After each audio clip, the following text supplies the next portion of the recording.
오늘 우리에게 주시는 하나님의 말씀은 시편 70편 1절로 5절입니다.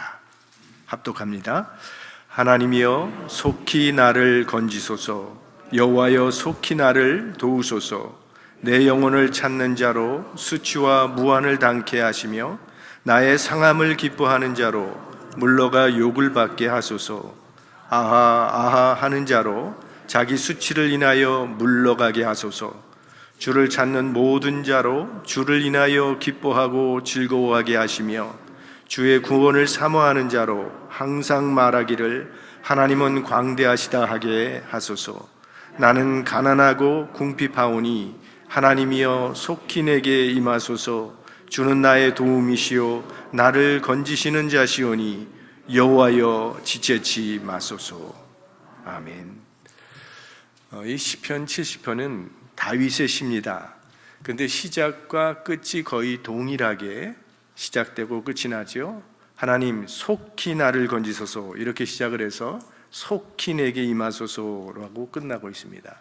보통 시편은 도움을 구하는 탄원으로 시작을 해서 마지막에는 감사와 찬양으로 끝내는 게 보통 시편인데, 이 시편 70편은 탄원으로 시작을 해서 탄원으로 끝나는 그런 시입니다. 그러니까 하나님의 도움을 구하는 이 다윗의 간절함이 처음부터 마지막까지 절절하게 나타나는 그런 시라고 봅니다. 자, 5절밖에 안 되는 짧은 시인데 속히라는 단어가 벌써 3번이나 나오고 있습니다. 그만큼 지금 절박한 상황에서 다윗이 드린 기도라는 건데, 지금 내 영혼을 찾는 자가 있다는 것은 지금 다윗의 생명이 위태로운 가운데 있다는 겁니다. 영혼을 찾는다는 것은 생명을 구한다는 거니까 생명을 죽이겠다고 하는 그런 의도입니다. 그러니까 위태로운 지금 지경에 있는 거예요. 근데 하나님은 안 계신 것처럼 나를 도와주시지 않으니까 하나님 빨리, 제발 빨리 나를 구해달라고 기도하고 있는 겁니다. 어떻게 보면 지금 다윗은요, 원수로부터 당하고 있는 그 고통보다는 침묵하고 계신 이 하나님의 부재가 더 괴롭고 고통스러운 그런 상황에 지금 다윗이 처해 있는 것을 우리가 느낄 수가 있죠. 우리도 살아가다가 하나님의 부재를 경험할 때가 많지 않습니까? 난 지금 하나님의 도움이 절실하게 필요한데 하나님의 임재가 느껴지질 않고 하나님이 믿어지지도 않고 하나님이 계신 것인지 안 계신 것인지 알 수 없어서 괴로워했던 그런 경험들을 다 가지고 계실 것이라고 생각합니다. 그래서 절박한 심정으로 기도를 하는 거죠. 하나님이 계시다면 속히 저를 좀 찾아와 주시고 제게 응답해 주시지 왜 이렇게 침묵하고 계십니까? 제게 말씀해 주십시오. 이런 안타까운 그런 기도를 드릴 때가 있는데, 근데 여러분, 그렇게 기도한다는 자체가 바로 믿음입니다.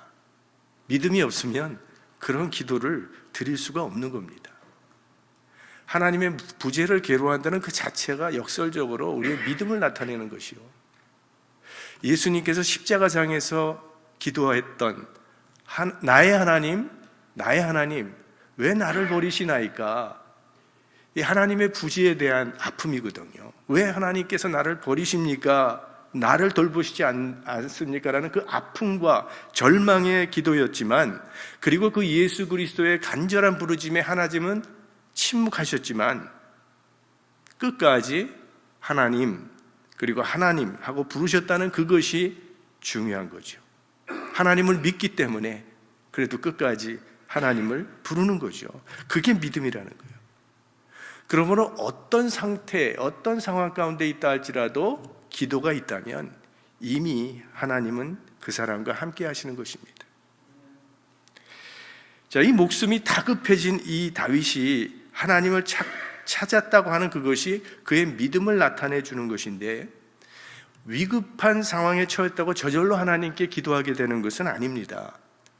기도해야 할 때이지만 기도하지 못하는 사람들이 많습니다. 우린 위기를 당하면 하나님께 기도하면 되지라고 생각을 하는데, 그런데 삶의 극한 상황에 처했던 그런 상황을 겪어본 사람들의 말을 들어보면 그럴 때 더 기도가 안 나온다고 합니다. 자, 스데반이 원수들이 그를 죽이겠다고 돌을 던지면서 달려드는데 그가 마지막으로 했던 일이 뭡니까? 기도였어요. 주여, 이 죄를 저희들에게 돌리지 마옵소서라고 기도했습니다. 아니, 사람이 이런 극한 고통을 당하면서 어떻게 그런 기도를 드릴 수가 있는 겁니까? 스데반이 그런 상황 속에서도, 그런 고통 가운데서도 그런 기도를 할 수 있었던 것은 그가 평소에 기도의 사람이었기 때문입니다. 평소에 늘 기도하던 사람이 결정적인 순간이 왔을 때도 기도할 수 있는 것이지, 평소에 기도하지 않던 사람이 그런 순간이 다가오면 기도가 더 안 나온다는 거예요. 꼭 필요한 그때에 기도하는 사람이 되기 위해서 우리는 오늘 기도하는 사람이 되어야 합니다. 자, 이 다윗의 구체적인 이제 강구 내용이 2절부터 나오는데요. 2절을 한번 보겠습니다. 내 영혼을 찾는 자로 수치와 무한을 당케 하시며 나의 상함을 기뻐하는 자로 물러가 욕을 받게 하소서. 지금 다윗은 자기 생명 찾는 그들이 오히려 수치를 당하고 무한을 당하게 해달라고 기도하고 있습니다. 내 상함을 기뻐하는 사람이 있다는 거예요. 나의 공경함을 즐거워하는 그들을 오히려 수치를 당하게 해달라는 그런 기도예요. 지금 다윗의 마음에 복수심이 불타고 있는 것을 우리가 느낄 수가 있지 않습니까? 아주 복수의 감정이 적나라하게 표현되어 있습니다. 이런 자기의 악한 감정을 다윗은 신앙적인 체면 때문에 가리거나 숨기지 않았다는 거예요. 물론 그런 말과 그런 감정을 상대방에게 쏟아내서는 안 됩니다. 하지만 하나님께는 내 마음에 있는 걸 다 토해내는 거예요. 하나님, 저는 저 김지사 미워 죽겠습니다. 어차피 하나님 앞에서는 숨길 수가 없는 거니까. 하나님은 우리를 중심을 보고 계신 분이니까. 그러나 그런 기도를 했다고 걱정할 필요는 없다고 봐요. 왜? 내가 저주했다고 하나님께서 그 기도를 그대로 들어주시진 않을 테니까요. 내가 잘못했다면 하나님께서 나를 고쳐주실 테고, 상대방이 잘못했다면 상대를 고쳐주실 것입니다. 그러니까 하나님 앞에서는 다 말할 수 있는 거예요. 무슨 기도도 잘못된 기도는 없습니다. 하나님께서 제대로 응답을 해주실 테니까. 3절을 보면 아하 아하 하는 자로 자기 수치를 인하여 물러가게 하소서. 이 아하 아하, 이건 비웃음인데요, 다윗을 조롱하고 지금 모욕하는 사람들이 그 주변에 있었다는 거죠. 여러분, 이번 주간에 우리 요한복음이 있는 가운데 예수님도 이런 모욕을 당했다는 것을 여러분들이 발견하셨을 겁니다. 예수님께서 십자가에 달리셨을 때 사람들이 고개를 절레절레 흔들면서 아하 아하 하면서 예수님을 모욕했어요. 내가 구원자라면 속히 십자가에서 내려오라. 자신도 구원하지 못하는 자가 어떻게 남을 구원할 수 있겠느냐. 이게 예수님을 향한 조롱이었죠. 그리고 시험이었죠. 다윗이 원수들로부터 그런 조롱을 받고 있었던 겁니다. 네가 하나님을 정말 믿는 자라면, 그리고 하나님의 사랑을 받는 자라면 그거 한번 증명해 보라고 조롱하고 비웃었던 겁니다.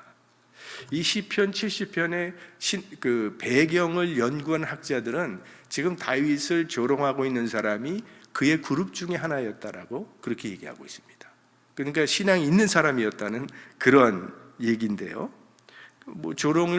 원수에게 조롱당하는 건 얼마든지 견딜 수 있죠. 하지만 내 가까이 있는 사람이 나를 조롱하는 것은 굉장히 괴로운 일이죠. 자, 우리의 삶과 연관시켜 보면 우리는 하나님을 믿는 사람입니다. 하지만 사실 우리의 삶을 들여다보면 보잘것이 없거든요. 우리가 사업을 하다가 실패할 수도 있는 거고, 몸도 아프고, 자식 교육도 제대로 되지 않고, 실제로 그런 일들이 많거든요.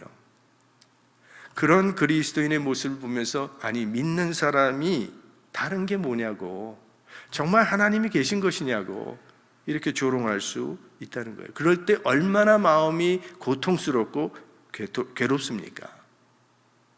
그래서 다윗은 아하 아하 하는 자들이 수치로 인해 물러가게 해달라고 기도하고 있는 겁니다. 자, 그렇다면 나를 조롱하던 그 사람들이 수치를 느끼게 되는 경우가 어떤 때라고 여러분 생각하십니까?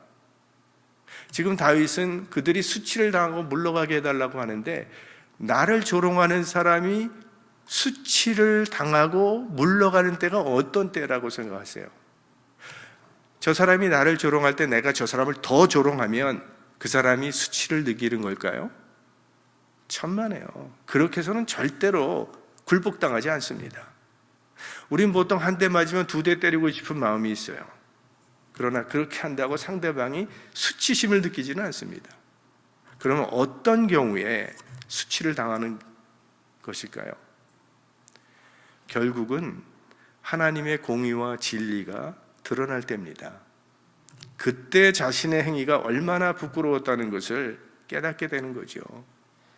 원수들이 조롱하고 죽이려고 하는 그 상황 속에서 지금 다윗이 하나님의 개입을 간절히 호소하고 있던 이유는 그는 하나님은 공의의 하나님이요 진리의 하나님이라고 믿었기 때문입니다.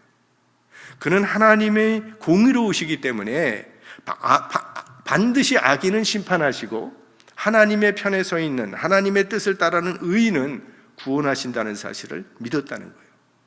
지금은 주변에 악인들이 득세하고 있고 자기를 비웃고 있지만 그러나 하나님은 공의의 하나님이시기 때문에 그 심판이 있을 것이라는 것을 믿었다는 거예요. 그래서 주님을 자꾸 찾으면 반드시 기뻐할 날이 올 것을 믿었습니다. 4절을 우리 함께 읽어보겠습니다. 주를 찾는 모든 자로 주를 인하여 기뻐하고 즐거워하게 하시며 주의 구원을 사모하는 자로 항상 말하기를 하나님은 광대하시다 하게 하소서. 지금 현실은 캄캄하지만 그래도 다윗은 하나님은 공의의 하나님임을 믿었습니다.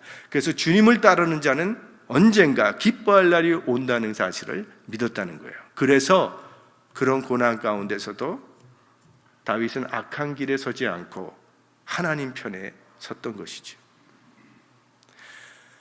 여러분 로마의 카타콤에 가보신 분이 계실 겁니다.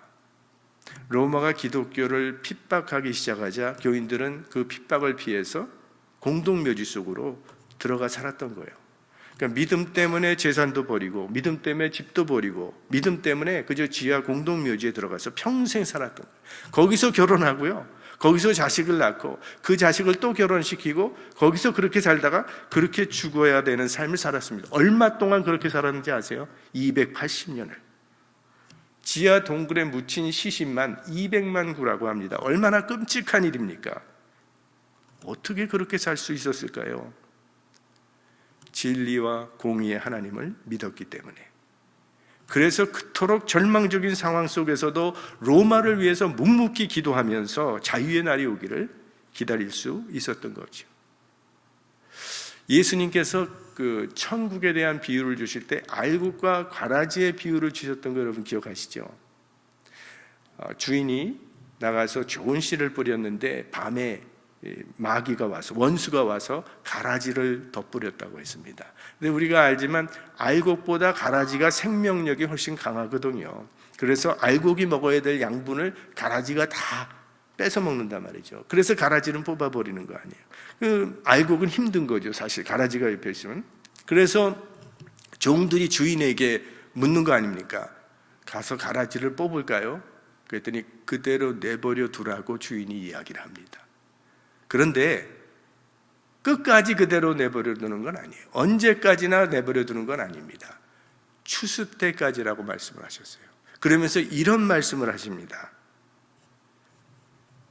가라지는 추수 때가 되면 가라지는 불에 던지고 알곡은 주인의 곳간에 쌓으리라 하시면서 세상 끝에도 그러하리라. 그때의 의인들은 자기 아버지 나라에서 해와 같이 빛나리라. 마지막 날에는 여호와의 공의가 이루어지게 된다는 그런 말씀이에요. 그날엔 하나님께서 이 세상에 불완전했던 모든 것을 완전하게 바로잡으신다는 거예요. 가라지에게는 무서운 심판의 날이 될 것이요 알곡에게는 구원의 위로와 기쁨의 날이 된다는 그런 말씀이죠. 우리 삶도 마찬가지입니다. 우리가 하나님의 이 말씀대로 산다고 하는 것은 어렵고 좁은 길입니다. 그래도 하나님은 악한 자는 심판하시고 하나님의 뜻대로 사는 자는 구원하시는 공의의 하나님임을 믿고 살아가는 겁니다. 비록 불의가 가득하고 의인이 고통을 당하는 일이 생길지라도 그 현실만 바라보고 흔들리지 말고 믿음으로 살면 반드시 하나님의 영광을 보게 될 것입니다. 5절 말씀 다 같이 보겠습니다. 나는 가난하고 궁핍하오니 하나님이여 속히 내게 임하소서. 주는 나의 도움이시요 나를 건지시는 자시오니 여호와여 지체치 마소서. 다윗은 자신의 처지가 가난하고 궁핍하다고 고백을 합니다. 여기서 가난하다, 여기서 궁핍하다는 것은 물질적인 것만을 이야기하는 것은 아닙니다. 가난하고 궁핍하다고 하는 것은 계속 뭔가를 갈구하고 있다는 그런 의미예요.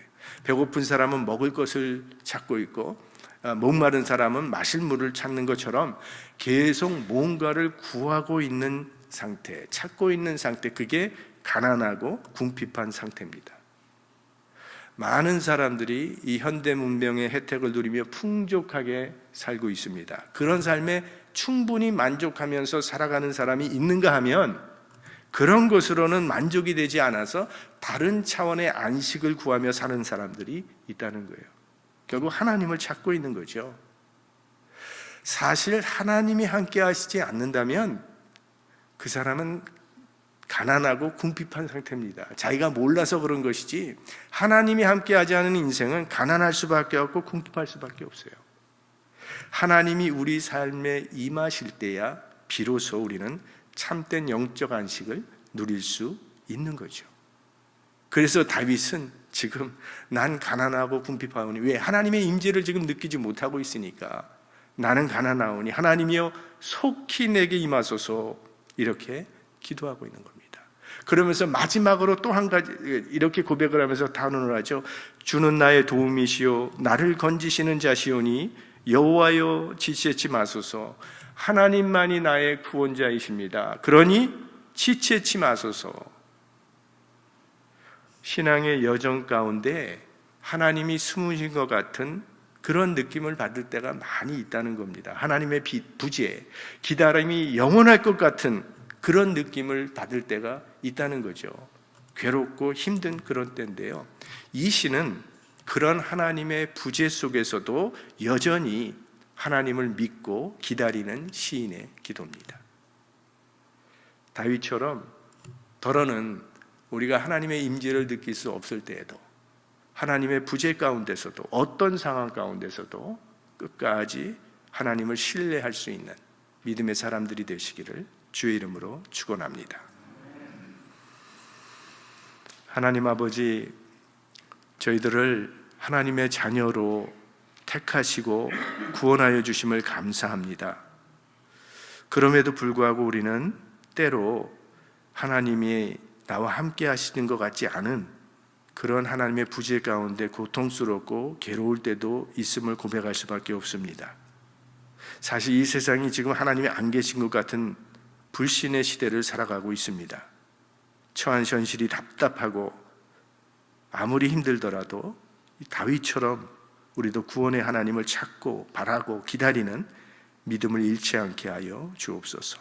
하나님 안에 참된 구원이 있고 참 소망이 거기가 있고 감사가 있음을 믿게 하여 주옵소서. 지금도 하나님은 여전히 하나님의 뜻을 이 땅에서 이루어가고 계시는 하나님을 믿을 수 있게 하여 주옵소서. 우리 가운데는 하나님의 도우심을 구하고 있는 우리 성도님들 계십니다. 질병 가운데서 지체치 말고 나를 도와달라는 기도를 하는 성도님도 계시고, 또 가정의 문제로 혹은 사업의 문제로 여러 가지 인간관계의 문제로 하나님의 도우심을 구하고 있사오니 끝까지 하나님을 신뢰하는 믿음을 잃지 않게 하여 주시고, 그러나 저희들은 연약하오니 지체치 말고 우리들을 도와 주시옵소서. 우리 구주 예수님의 이름으로 기도드립니다. 아멘.